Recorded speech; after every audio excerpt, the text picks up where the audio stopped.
अवधूत चिंतन श्री गुरुदेव दत्त. श्री स्वामी समर्थ. नमस्कार स्वामी भक्तांनो, तुमचे भक्तिमय चॅनलवर स्वागत आहे. स्वामी माऊली आपल्या भक्तांना एकटे पाडत नाहीत.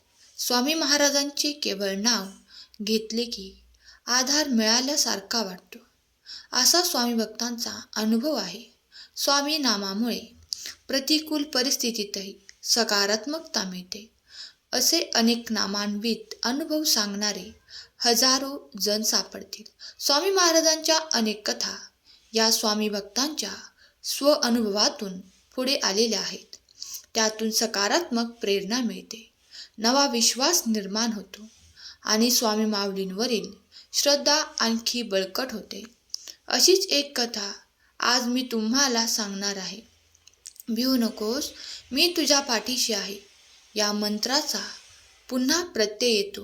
ही कथा ऐकण्यापूर्वी तुम्ही चॅनलला नवीन असाल तर चॅनलला सबस्क्राईब करा आणि ही कथा तुम्ही शेवटपर्यंत ऐका. महारुद्र नावाचा एक श्रीमंत व्यक्ती होता.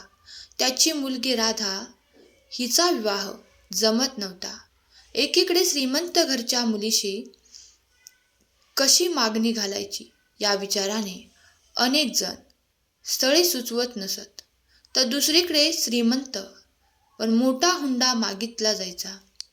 हुंडा देणे आणि घेणे हे महारुद्ररावांना अजिबात मान्य नव्हते.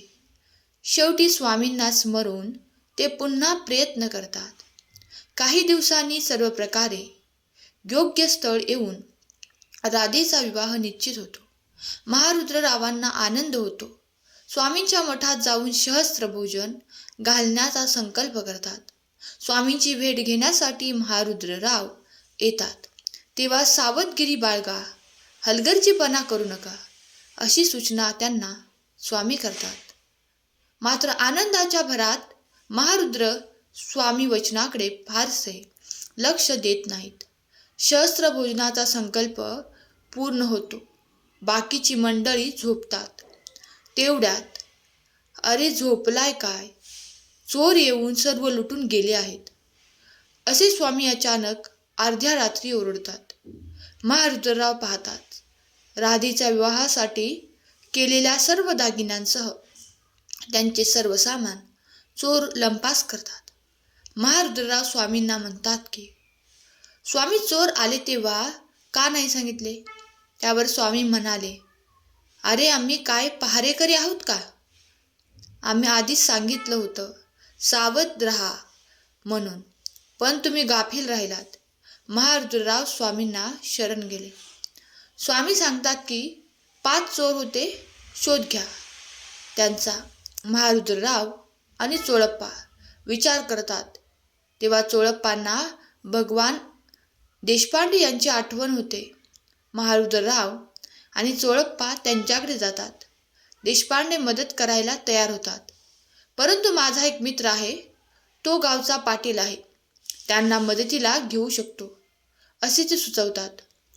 सर्वजण पाटलांकडे जाऊन त्यांना सर्व काही हकीकत सांगतात. पाटील चोराच्या एका ठिकाणची झडती घेतात. तिथे 2 चोर सापडतात. शिक्षा कमी करण्याचे लालच देऊन अन्य तिघांना पकडण्यासाठी 2 चोरांना पाटील तयार करतात. ठरलेल्या ठिकाणी 3 चोर येतात आणि पकडले जातात आणि महारुद्ररावांच्या सर्व वस्तू त्यांना परत मिळतात. ते सर्वजण स्वामींकडे येतात आणि म्हणतात आणि विचारतात. सर्वजण आम्हाला विचारतात, स्वामी भक्ती का करतो? सर्व सुख असताना स्वामी उपासनेची काय गरज आहे? तेव्हा स्वामी भक्तीमध्ये जे समाधान मिळते ते कुठेही मिळत नाही. आता मला जाणीव झाली आहे की स्वामी भक्तीने आधारही मिळतो. कार्य करताना जेव्हा मन कामापासून परावृत्त होऊ लागते तेव्हा सद्गुरूंचे नाव त्याला धीर देते. सद्गुरू माणसाचे भय नष्ट करून त्याला कार्य करण्यासाठी प्रेरित करतात. आणि स्वामी माऊली प्रत्येक वेळेस आपल्या भक्तांना म्हणतात, बाळा भिवू नकोस, मी तुझ्या पाठीशी आहे. फक्त आपल्या भगवंतावरती विश्वास ठेवा. भगवंत आपल्या पाठीशी कायमच आहेत. हा विश्वास आपल्या भगवंतावर असेल तर श्री स्वामी समर्थ टाईप करा आणि हा संदेश 2 जणांना शेअर करा. देव आपल्या प्रिय भक्तांना म्हणतात, बाळा, स्वप्न पाहणाऱ्या अनेक असतात, पण त्यासाठी झटणारेच इतिहास घडवितात. अरे, प्रत्येक संघर्ष हा नव्या यशाची सुरुवात असते. तुमच्या यशाचा वेग ठरवणारा एकच माणूस आहे आणि तो म्हणजे तुम्ही स्वतः. स्वतःवरती विश्वास ठेवा आणि कर्म करा. मी तुमच्या पाठीशी आहे. सहमत असाल तर स्वामी माझ्या पाठीशी असे लिहा आणि कमेंटमध्ये स्वामी आई मी तुझं बाळ असे कमेंट करायला विसरू नका. भाग्यवंत ठराल. परिस्थिती कितीही वाईट असली तरीही आपली स्वप्न तुम्ही मोठी ठेवा, कारण संधी कधीही आपल्याला मिळू शकते. आपले आयुष्य बदलण्यासाठी स्वतःला सिद्ध करण्याची संधी प्रत्येक क्षणात दडलेली असते. ते ओळखायची जबाबदारी हे आपलं काम आहे. संकटे आपल्याला तोडण्यासाठी नाही तर घडविण्यासाठी येतात. ध्येय मोठे ठेवा, कारण लहान स्वप्न मनाला कधीच मोठे बनवू शकत नाही.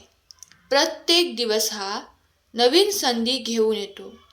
फक्त ती ओळखायची कला तुम्ही आत्मसात करा. जे शक्य आहे त्यावर विश्वास ठेवा. अशक्यही शक्य होईल. सहमत असल्यास अशक्यही शक्य करतील स्वामी असे टाईप करा आणि हा संदेश तुमच्या प्रियजनांना शेअर करा. बाळा, तुमच्या मेहनतीचे फळ उशिरा मिळेल, पण ते मिळेलच. त्यामुळे तुम्ही कधीही हार मानू नका. विचार बदला, आयुष्य बदलेल. कृती बदला, भविष्य घडेल. संघर्ष करा, पण आपल्या ध्येयावर विश्वास ठेवा. अंधार कधीच कायम नसतो. बाळा, जर प्रयत्नांची ज्योत प्रज्वलित ठेवली तर यश तुमचं नक्कीच आहे. आयुष्य कसेही असो, त्यात नेहमी सकारात्मक दृष्टिकोन ठेवा. प्रत्येक संधी ही नवीन सुरुवात आहे. त्याला दोन्ही हाताने स्वीकारा.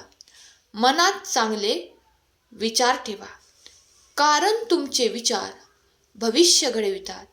संकटे, समस्या आल्यावर घाबरून जायचं नाही.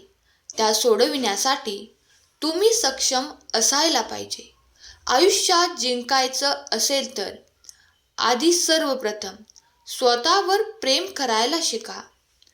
जग सकारात्मकतेने बघा. आयुष्य आपोआप सुंदर होईल. प्रत्येक दिवस हा नवीन संधी आहे. त्याचा उपयोग करा. भिवू नका. आपला भगवंत आपल्या पाठीशी आहे. सहमत असाल तर संदेश प्रियजनांना शेअर करा आणि कमेंट बॉक्समध्ये खरा स्वामी भक्त कमेंट करा. स्वामी सांगतात, आता माझी निघायची वेळ आली आहे. मी लवकरच परत येईन तुम्हाला माझा नवा संदेश द्यायला. तुम्ही आता फक्त स्वतःचा विचार करा, चांगले कर्म करा आणि माझे नामस्मरण करा. हा संदेश शेवटपर्यंत ऐकल्याबद्दल धन्यवाद. केलेली सेवा स्वामींचरणी अर्पण करते. श्री स्वामी समर्थ. जय जय स्वामी समर्थ.